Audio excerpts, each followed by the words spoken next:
Hey there, YouTube. It's Petey Two Finger. Um, I'm going to see the Brit Beats.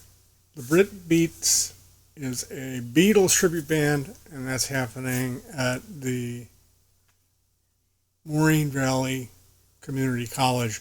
My relative of mine gets us tickets for that venue, so we're going to see the Chinese circus, and I'm definitely going to bring a camera for the Chinese circus and get some photographs. Now,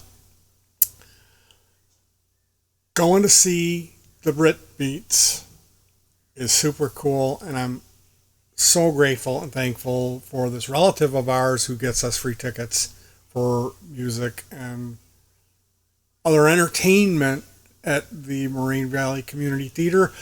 But I'm really excited about the Beat Tour. The Beat Tour is Adrian Blue, Steve Vai, Danny Carey, and Tony Levin. Tony Levin is Peter Gabriel's bass player, and he played bass for, John Lennon, Yoko Ono, Pink Floyd, pretty much everybody. If you look up Tony Levin's discography, you'll be amazed. Danny Carey is the drummer from Tool, and this band Beat, the Beat Tour, they're going to be playing the music of King Crimson from three albums that came out in the 1980s: Discipline,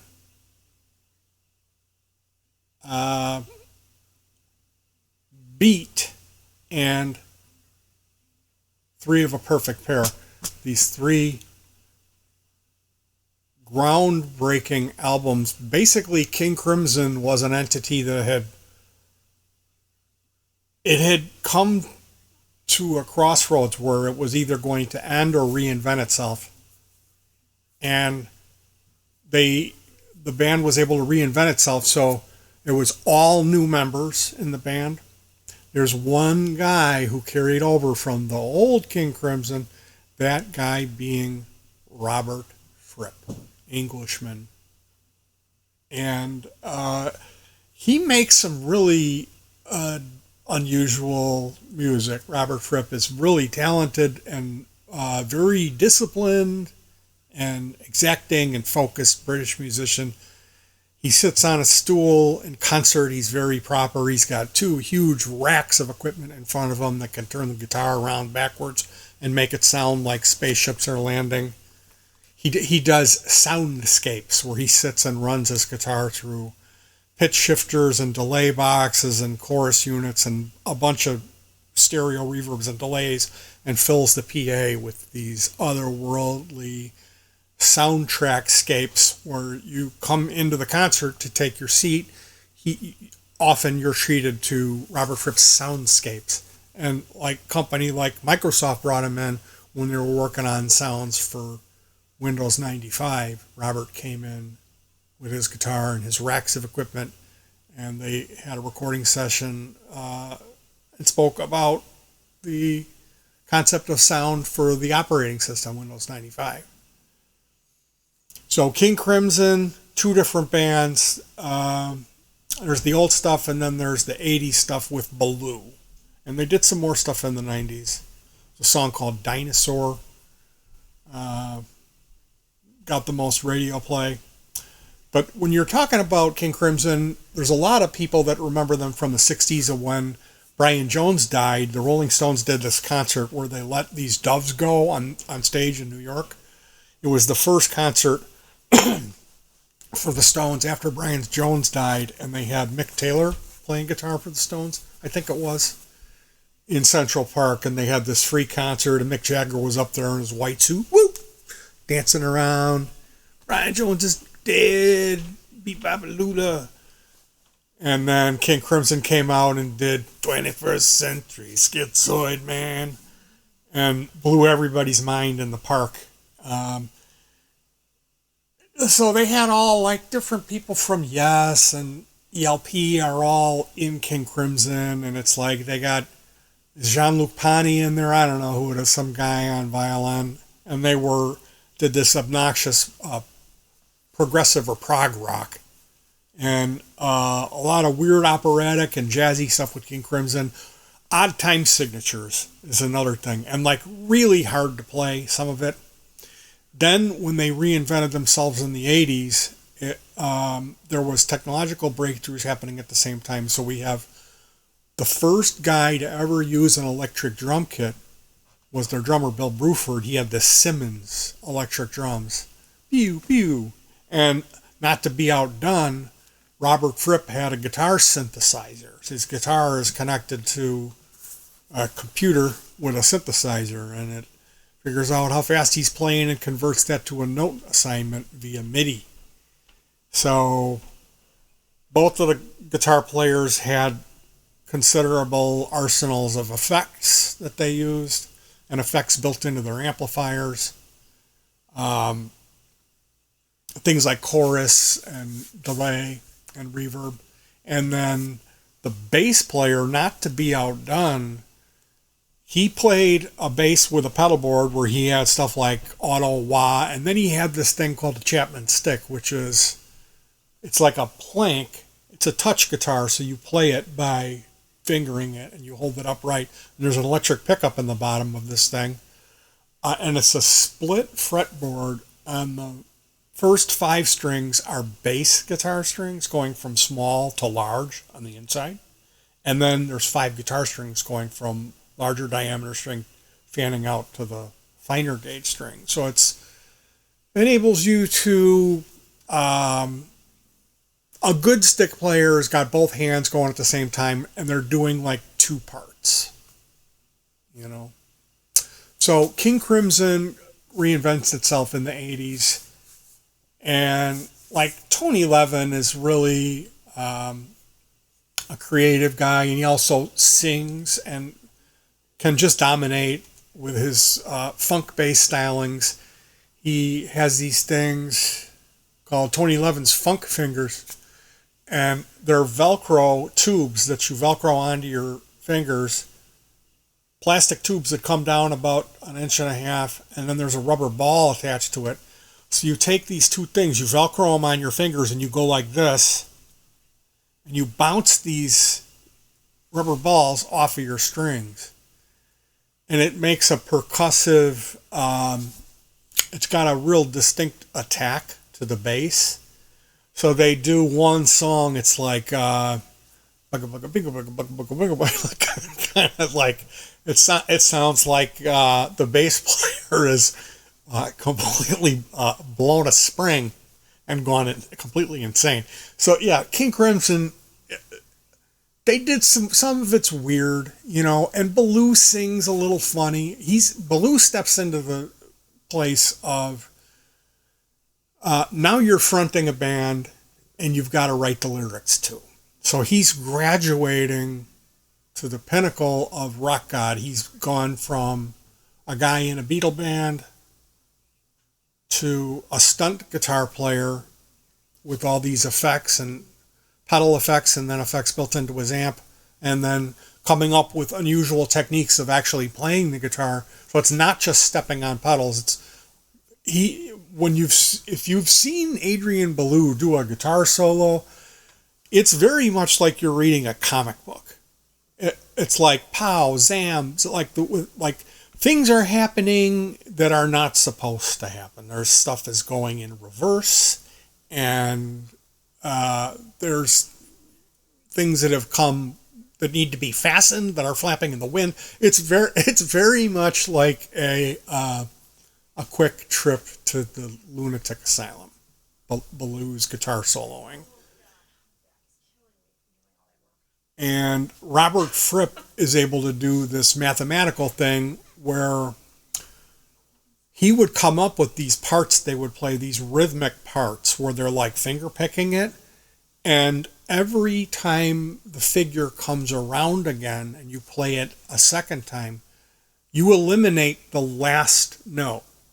Then you play it again, but you eliminate the second to last note. So when you have 2 people playing this part, it will lock up and it will spin around, and then it will line up again.